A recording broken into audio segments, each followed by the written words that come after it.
Welcome to Hashmarks and Working Tools, where football meets the craft and hot takes come properly squared. Hosts Mike McDermott and Joel Cade torch NFL game film, then grab the Masonic working tools to talk strategy, character, and the craft itself. Hey there. This is Mike McDermott and Joel Cade with the Hashmarks and Working Tools podcast. We are back at it today.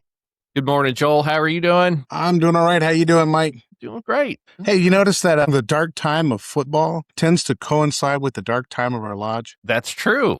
I mean, like, there's nothing going on in football in June and July. I mean, like, August is kind of where it starts up with the NFL, but it's just preseason. And, we're in the dark times in the lodge, these couple months. So it's interesting how that kind of lines up. Well, and in the lodge, you have a lot of preparation goes on when we're dark, in the summertime, Yep. right? So there's a lot of preparation being done. Same thing with the NFL, right? So we've got lots of teams preparing, a lot of film getting watched. Coaches and owners and stuff are really trying to kind of get their rosters ready for the drop to 52, right? So they're looking at that right now, and there are players that are on the bubble that are just playing outstanding, right? Football because they're on the bubble, right? You're clearly not talking about the Cleveland Browns right now, but this is every team. Every team has people that are on the bubble. Now, I wasn't talking about anybody specific. Well, I actually watched the Browns game, so I know you're not talking about the Cleveland Browns. No, this is one thing I wanted to bring up today was just general overall impression, because I went back and I watched the Bengals game, I watched the Steelers game, and of course I watched the Browns game. And it's interesting to see where, when you get into like the third and the fourth quarter, particularly week one of the preseason, which teams have loaded up the bottom of their roster and which teams have not. Yeah. And it's interesting because the teams that load up the bottom of their roster are the teams that think that they're going to compete. Right. Yeah. And those are generally the teams that come out and win the third and fourth quarter of those preseason games, because the other teams are just like, okay, like the Browns, they don't. It's clear they don't think they're going to win because they're not out there loading up the bottom of the roster. They're trying to find starters. Correct. They're not trying to find that one special team player that'll give them the edge, or what do we do with our fourth corner? I mean, these are not, when you're worried about your third corner, you're not worried about your fifth corner, So it's interesting because then you get those backups on the field at the end of the game and you're giving up like 20 points. And you're like, yeah, the Bears are out here. They've got Case Keenum as their third quarterback out there, just destroying the Browns. Lighting up the secondary. Yeah. Yeah. Like these guys are out here playing base defense. They get no practice. They get no reps in practice. They're playing base defense.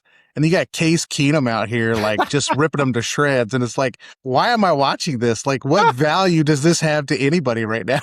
Like, Case Keenum, I think, put up 20 points or 17 points against the Browns in the second half. Like, what's the point of this? Like, why are we watching this? Yeah, it was that was an interesting game. I did go back and watch it from front to back, and yeah, it was like instead of what preseason really should be for a team when it's on the field during preseason. Is trying to kind of work out the kinks, like just work out those little kinks, like, timing and stuff like that, snap timing, snaps, those kinds of things.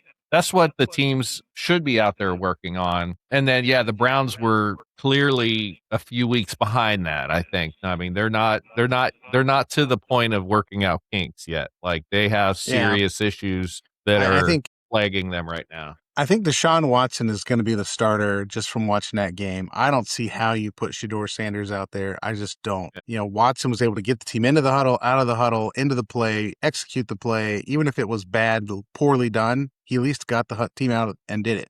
And he looked like a semi-competent quarterback. Shedeur Sanders fumbles the snap, fumbles a handoff, throws interceptions, and he's like, oh, the ball just slipped. The ball didn't slip. You threw it right at a dude. Like, I mean, and Dylan Gabriel did the exact same thing. So yeah, I don't know where these 2s and 3s are, but I cannot see a day like if the Browns want to be like a serious franchise where they're throwing Shedeur Sanders out there week 1. Maybe week 8. Maybe you're like, okay, we've seen that Deshaun Watson is just going to be an average guy, and we're not gonna keep him. So screw it, we're done. Right. Yeah, I get you. Like let's throw Shedeur Yeah. Sanders out there and see what we got. But I just can't see if they want to be serious at all, they're putting him out there. I just don't. Well, so the Browns fan base is strong, right? And so you guys Right. you guys have the ability to make your voice heard in the back office. The back office is hearing, hey, we want Shedeur Sanders to be our franchise quarterback, even if right now he sucks. That's I think that's what they're hearing.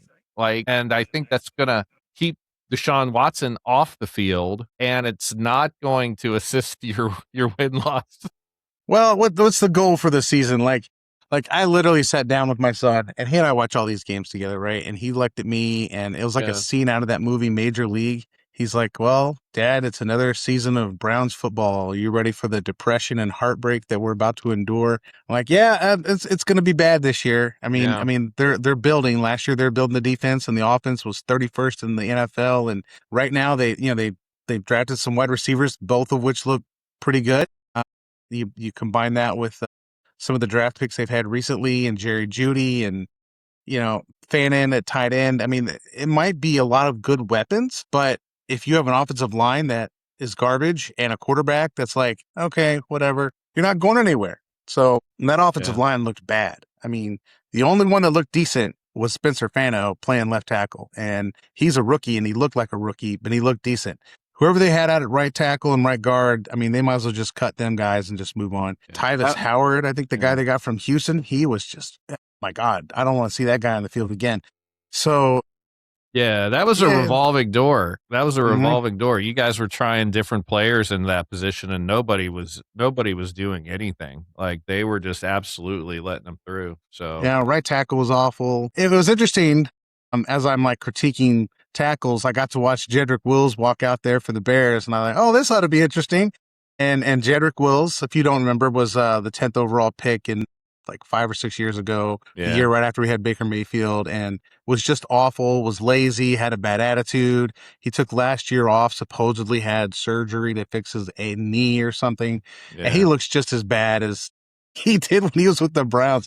It's like, this is not going to work out well for the Bears. And it didn't. He gave up like 2 sacks. I'm just laughing the whole time. I guess we could have that guy, Right, exactly. Well, who caught that interception that Shedeur Sanders passed, right? That could have been anybody, but who caught it? An ex-Steeler. Oh, okay. So he threw it to an ex-Steeler, right? Uh-huh, yeah. Okay. Yeah. I mean, watch it. Even the guys we cut could beat the Browns. I mean, he might get cut next week anyway, but I mean, I don't know who Shedeur's throwing to. Like, he's it slipped out of my hand. Well, who are you throwing it to? Because like, you got 2 guys in the area for both receivers that are there. You've got a high-low read, and you like threw it in the middle. What, you hoping the first guy's going to jump up and catch it, or the other guy's going to run forward and catch it? The only people in the middle of that high-low read were two Bear players. Was Beanie Bishop, former Steeler. Okay. Yeah. The other guy standing there was that guy.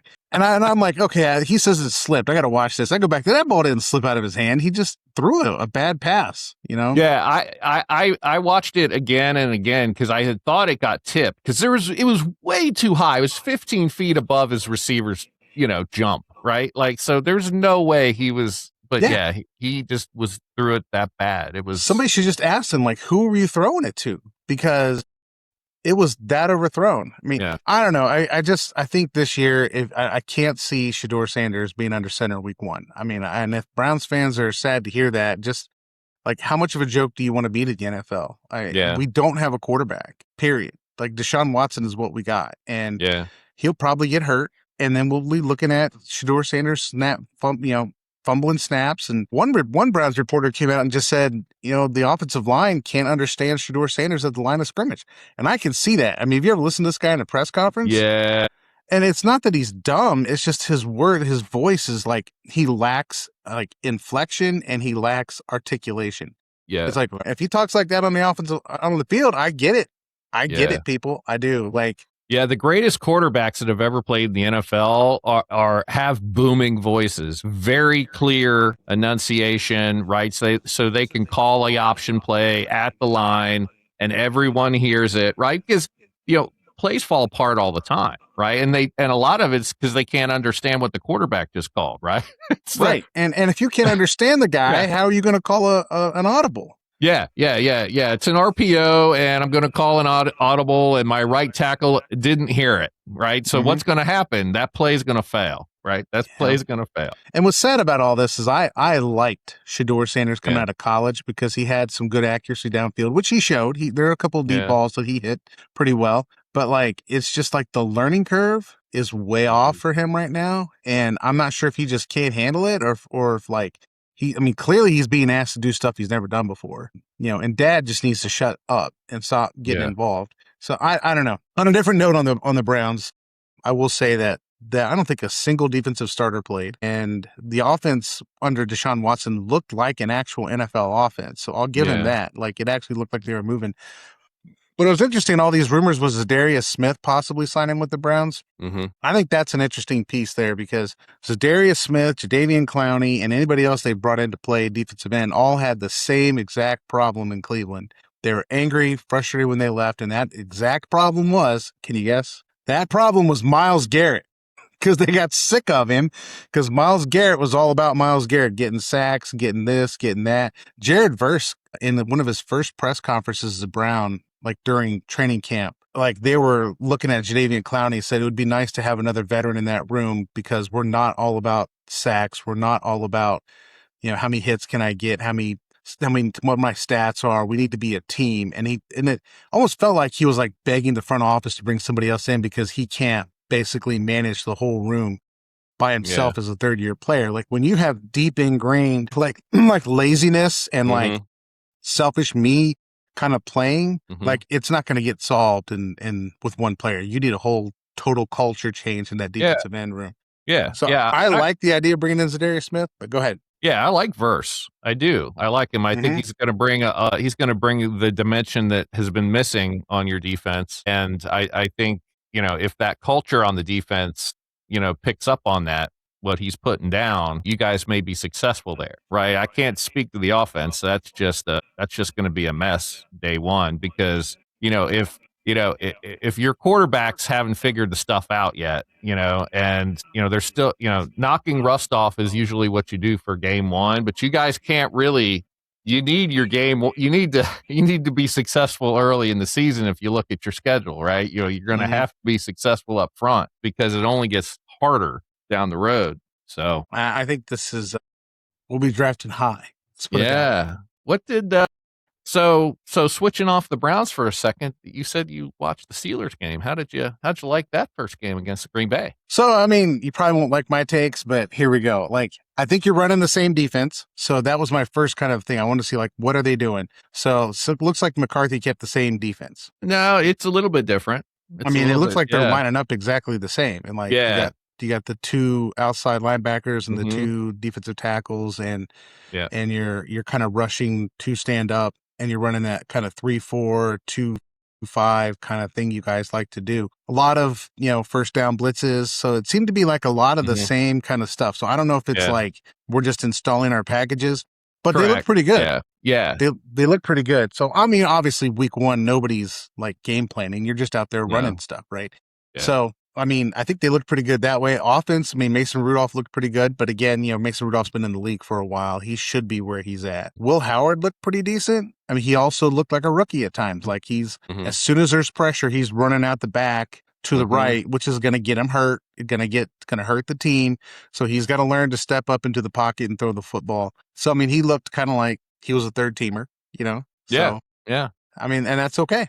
That's okay. So, other than that, I think they look pretty good. I think the 5 penalties in the first half, 3 of which being personal fouls for unnecessary roughness, showed me that the Steelers were in midseason form when it comes to penalties. So, sounds like another season of Steelers football is showing up. They're going to have all the extracurriculars that make the game bad. But 55 yards. Poor Mason Rudolph. 55 yards of penalties in the first quarter when he's up there, man. They just kept walking backwards. There were 2 15-yarders. On one series for personal fouls. And I think the Packers got a field goal out of that series. Yeah. Like, you give them 30 yards and 2 penalties, the team's scoring. Like that's where somebody's got to sit somebody down and just say, like, knock it off. We can't do this. Like, we can't be giving up points because we're just being stupid. But I don't know. The Steelers like to play that rough brand of football and kind of play on that edge of Yeah. what is legal and what's not legal. It's interesting. I think when you're a good team, you can get away with that. I mean, I think with a new coach, you still should be a good team, but the question is the NFL going to be like, okay, we're going to let you get away with that? Yeah. Another thing I noticed in these games, like all of them that I watched, there just comes a point about midway through the third quarter that the officials just stop throwing flags. Yeah.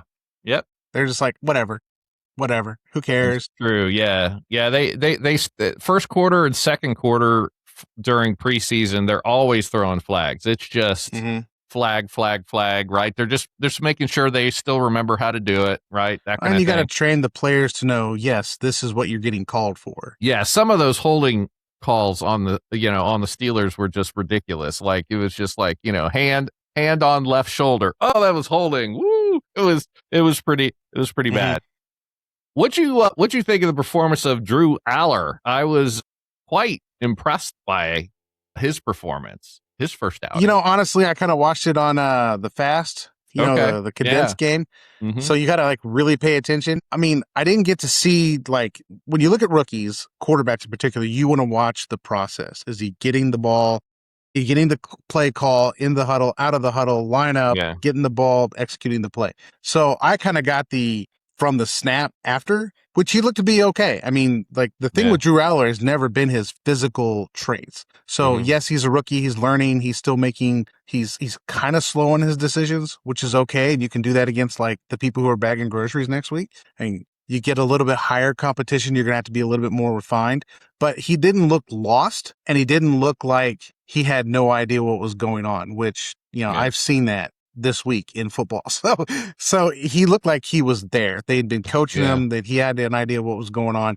And admittedly, you're still running, like if he's 4, you're still running the 4s out there and you're running like dive right, dive left, screen right, screen left, very basic concept. So he's going to have to get like more complex stuff against defenses that are running more complex stuff before you can get a real good evaluation of him. But for where he's at, I think he looks pretty good. Yeah. Yeah, we definitely got to see, as a Steeler fan, like we got to see stuff that we didn't see before, right? So Mike McCarthy's, quarterback camp that he's put both Aller and Howard into is paying off, right? So we did a couple things, right? We did deep passes to the sidelines and we're successful there. The middle of the field is a place that the Steelers never throw. We never throw there, right? We never put anybody out there. We have slot receivers all the time. They know they're never going to get the pass, right? They're literally just out there just to look cool, right? That's it. But we were throwing passes right in the middle of the field, right? Yeah, I saw it in that 2-minute drill. Yeah. Like there was a lot over the middle, and I kept thinking, is it over the middle because it's the 2-minute drill? I mean, is that why they're letting them have it? They're like, playing the sideline, and they're letting them have the middle, or these receivers just really getting open. And you never know especially when it's in the 2-minute situation. Yeah. I think there were a lot of those. Yeah, it was the speed of the game. It really was the speed of the game. I think in preseason we're not as fast. The defense is not going to be as fast on purpose, right? Because no one wants to get injured. It's not a reception that's going to count. Right. So I don't think that the game was as fast as it could have been. Week 1's going to be different, right? It's going to be full speed. It's going to be full speed. It's going to be full coverage. And those passes probably aren't going to be there all the time, which they were all the time against Green Bay. And Green Bay's not even if we're playing second and thirds, like Aller was up against, those guys, are still decent. Yeah, Green Bay is one of those teams that's stacking up their bottom of their roster. Like the Steelers have been stacking the bottom of their roster. Yeah. So I mean that's better football than what you're watching in the third quarter between the Bears and the Browns, where the Bears have stacked their bottom of the roster, and the Browns are like, let's bring in every rookie known to mankind and see what we got. Right.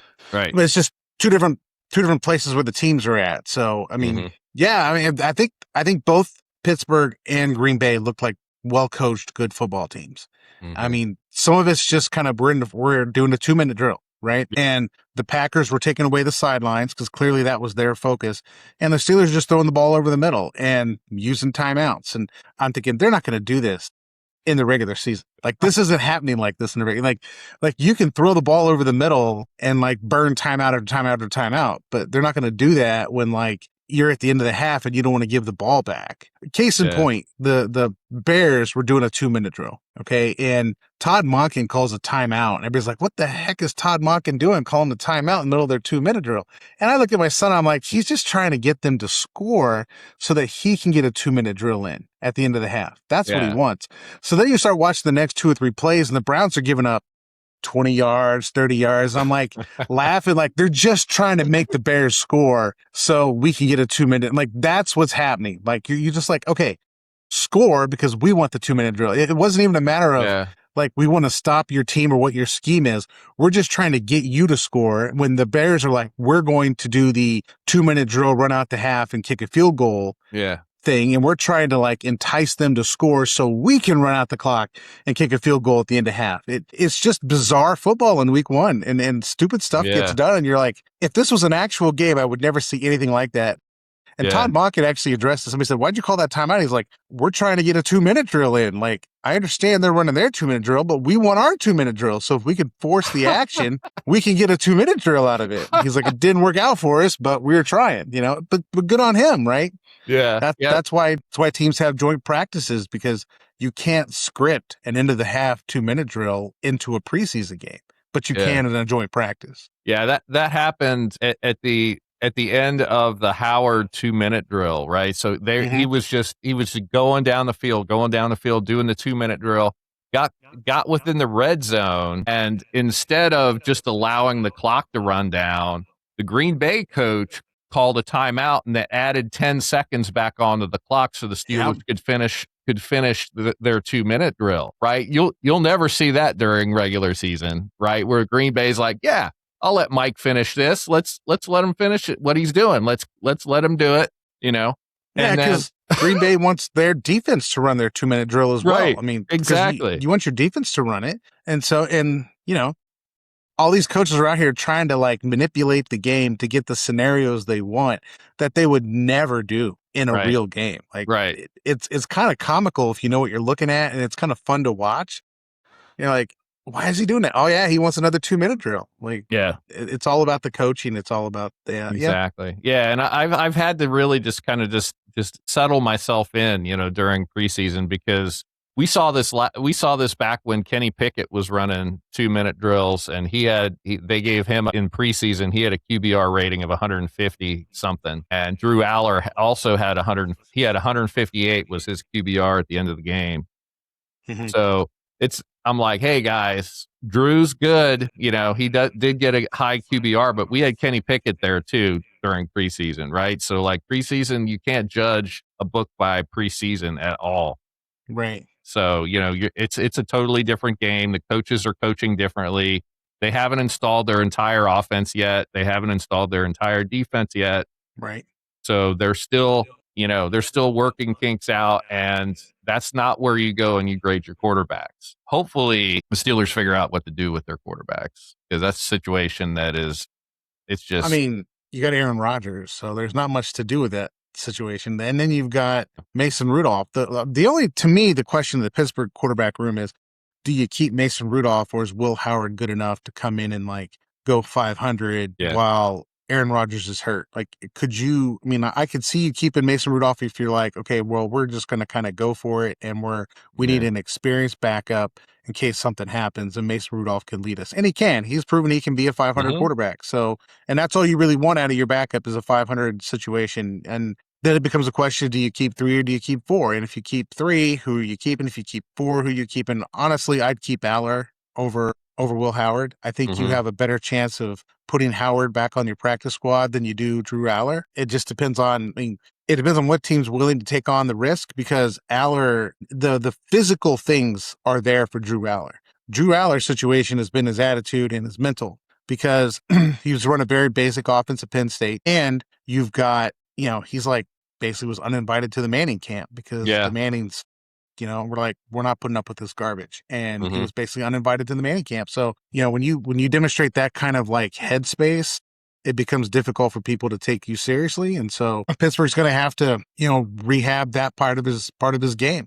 But if they can do that, get him to care, get him to think, okay, this is important. You could develop him because he has the physical skills. Yeah, no, I mean, that was for some of my Pennsylvania friends that are Penn State fans. They were really kind of ticked when they saw the game because they were like, who's this quarterback? Like, how come we couldn't coach him in his final year at Penn State to do those kinds of things that he was showing, you know? And it's because he got Mike McCarthy, who was an amazing quarterbacks coach, right? You're not dealing with James. Is Franklin still there at Penn State? Yes. Okay, you're not dealing with James Franklin. I mean, that guy, I'm not going to get into college football. Maybe we can add a college football section to this at some point, but James Franklin is actually what got Tony Grossi to ban me on X.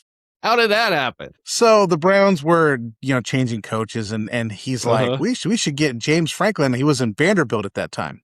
We should get James Franklin at Vanderbilt. But if you remember right, there was a massive scandal in Vanderbilt over his players, and he ended up leaving because they were basically showing him the door because the way he mismanaged that Vanderbilt program with, just Vanderbilt is not Penn State, right? Vanderbilt is all about, we're going to do the right things. We're going to have a good, well-run program. Whether we win or we don't win, we're not going to be a danger to our community. And that's not what James Franklin was about, at least at Vanderbilt. Hopefully he's learned and Penn State players act better at college.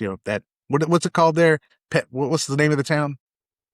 State College. That's what you guys call yourself. State College. State College, yeah. State College. Hopefully they act better at State College, but I mean, he was never known to be a guy that was interested in player development or anything else. He was just more like, let's make this as easy as possible and let's make it the game as easy as possible and just win with athleticism and win with players as opposed to coaching players to be better. And so, I mean, Drew Aller has the skills, but the question is, does he have the mental? And he hasn't been molded in that way. So if McCarthy molds him, great. You may have gotten yourself a steal back there. Yeah. McCarthy went and got rid of Aller's happy feet and stuff. If you watch like him, as quarterback at Penn State, he had those happy feet, right? The feet he could never plant, right? And so he's taught him how to plant now. So he can plant his feet and look at his reads and stuff like that. And it's a totally different guy. Yeah. And I would definitely keep Aller over Will Howard. Will Howard's questions have been, does he have the arm strength to play in the AFC North? Does he have the size to play in the AFC North?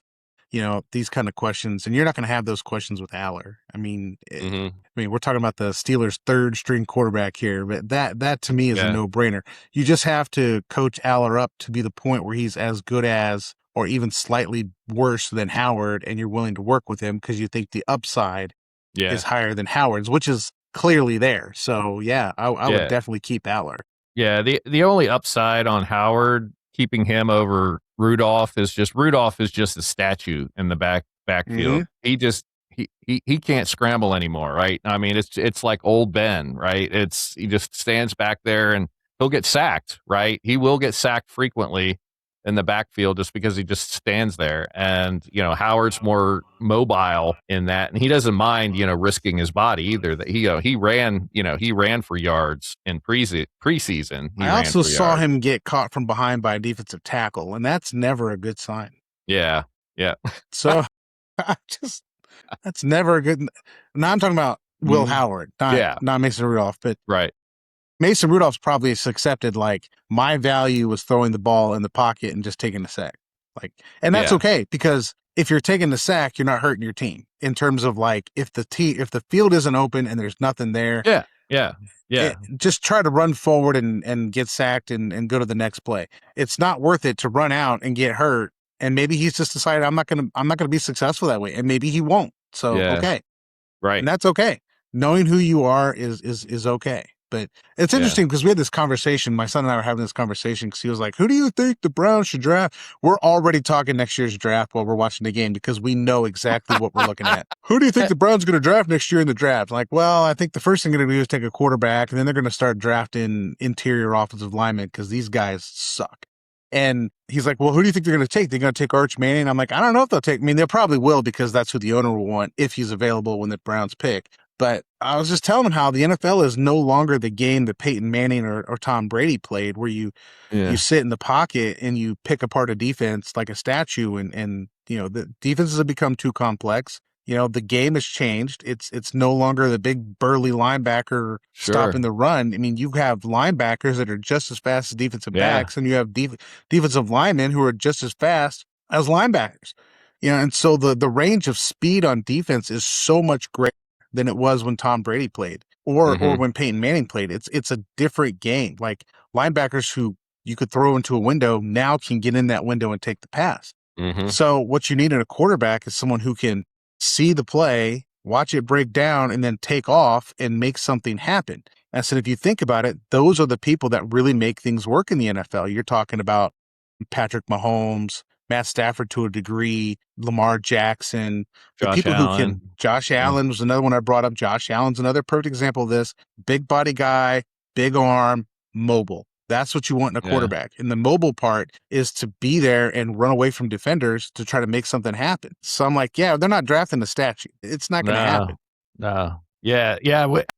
Everyone started talking Josh Allen when they saw Drew Aller run in for the touchdown and stuff. They're like, look at this guy. He had 3 reads to read. They were all covered up, and he ran in for a touchdown. So that's a Josh Allen move right there. Yeah, well, he's also doing it against third stringers, so we'll let the complexity come on the game for him. All right, so I have to ask you now. So have you been following the Joey Porter Jr. saga here? This cornerback? I have not. What's going on? Well, so the Steelers did what they always do, which is they play cheap. On their players that need their contract signings and stuff. And then they do stuff like, wait until the very, very last minute to do tags, right? And so Joey Porter Jr. wanted a contract as the number 1 cornerback in the NFL. And so he had a specific contract minimum that he had in his head and stuff. And it's probably right around $30 to $35 million a year. And no one scored a touchdown on him last year. He was the only cornerback that was never scored on last year was Joey Porter Jr., right? So he is, arguably one of the top 5 man-to-man cornerbacks in the NFL. And he wants to get paid that way. Now that we waited, we had a lot of max contracts come out, right? So now that $30 to $35 million number is looking kind of average, to his manager and stuff like that. And so now the Steelers are looking at paying 35 plus probably if they want to keep Joey Porter Jr. and put him in a contract. So they pulled a Dallas Cowboys, right? Yeah.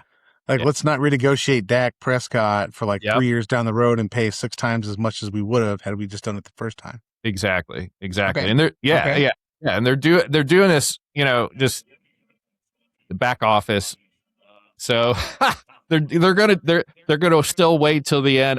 I imagine they're gonna tag this guy, right? And just say, hey, you still have to play for us. We're gonna tag you. He's gonna be so ticked off. He hasn't been to practices. He just as a player, you don't want to do that. You're gonna get hurt.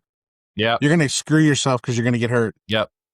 He's waiting for the bag, and I don't know. We may end up releasing him, right? Like we do, all these other players that the Steelers end up releasing and sending to other teams, and they end up with, really amazing, results where they go. So I got a question before we go much further on this. What are Porter's holding numbers? Because that was the thing on him coming out of college is that he held all the time. So he seems to get a lot of holding calls in the NFL. Yeah. So that's that changed last year. Last year, Joey Porter Jr. knew he was walking into a contract year, and so he got a lot less handsy. Or, to your previous point about the refs quit calling all the holds that they normally would call on Joey Porter Jr. because they knew he was going into a contract year. Not saying that happens, but it sure looked like it was happening. Or the NFL just said stop calling so many penalties because it takes up TV time and it makes our games longer. It's terrible for the game. It's No, if you call every time the guy has his hands on him. This is the Ravens' strategy for defense. We'll just commit every single penalty, every single play, and then make you call it. And then when you call it, we'll act like babies until you just stop calling it. Like they know that this is how it operates. So I don't know. I mean, maybe they just decided if it's not directly affecting the play, they're just not going to call the holding. And at that point, you just basically have a license to hold because if you're holding, you're preventing someone to get somewhere to be active in the play. So, So after last year's performance of low to no holds, the Steelers are thinking, I don't want to pay 35 guaranteed to this guy if the NFL decides they want to call all the holds again. Because if so, they're going to have to take JPJ off the field, right, to win games, right? So you're taking this expensive guy off the field because he's wrecking your score, right, with the holds. So Mm-hmm. That's a severe risk that they have with him. And That's the tricky thing about drafting a guy that's a legend on your team and his kid, right? Now you're between a rock and a hard place. You're just like, okay, we knew he had these issues coming out of college. This is why nobody else touched him. mm-hmm. And we brought him in, and now he wants paid, and he feels like he should get paid because he's still a royalty. And what do we do now? Like, I don't know. I mean, like, the Browns do stupid stuff like this too. Like, you bring in somebody and you're just like, okay, we don't pay him, like Baker Mayfield and like all his stuff he's got going on in Tampa Bay. Like, we knew that crap was coming. Yeah. Right. Myles Garrett stupidity. Like, we have these people when we don't have Myles Garrett anymore. I was not happy. I was not sad the day they traded Myles Garrett. Let me just put it that way. But I mean, it's tough. I don't know. I mean, maybe they're thinking, can he do it 2 years in a row? I mean, we've seen it for 3. Mm-hmm. Then we saw one where he actually played halfway decent. Let's see him do it 2 years in a row. And Porter should have been thinking about this not last year, but right from the very beginning. Yeah. Like, I got to play NFL football. Right. Yeah. So I think that's going to be something to keep an eye on, I guess, over the next couple of weeks. It's just stupid for him to sit out, because if the Steelers look at him saying, prove it, okay, which sounds like it, right? We're just going to prove it, right? The last thing you want to do is be sitting out, because you're going to end up getting hurt. And then they're going to be like, well, look what you just did. You got hurt. Why are we going to pay somebody this much money if they're just going to get hurt? And you're not cooperating, and you're not being a good teammate because you're putting yourself above the team. Like, what about anything he's doing right now says I deserve to get paid? Yeah, and it's not like we have a shallow cornerback room either. We don't, right? We've got 4 other cornerbacks that have shown themselves and do show up at practice, et cetera, et cetera. So, like, now he's got internal pressure as well, team-wise, right? Because they've got the rooks out there, and they're doing a really good job. So I don't know, it'd be interesting. I always think it's bad when you start sitting out practices. That's not good. I know the Browns policy is, or I've heard it said, like, we don't want hold-ins, where people show up and they don't practice and stuff. We don't allow hold-ins. And so I think one of the things they do is they say, look, come practice, work out. That's better for you. It's better for us. And if you get hurt, we'll still hold the same value as if you didn't get hurt. They've done that to a couple players even this season, where I think it was they're working on Denzel Ward's extension. They told him that, like, we're going to get the extension done. You just need to go practice, because missing practice is what causes the injuries. Yeah, absolutely. That's not a smart move by Porter. He needs to think that crap through. Let's talk about the Bengals. Since Joel and I went a little longish on this podcast, we're going to go and talk about the Bengals and the Ravens in part 2 of Hash Marks and Working Tools. See ya.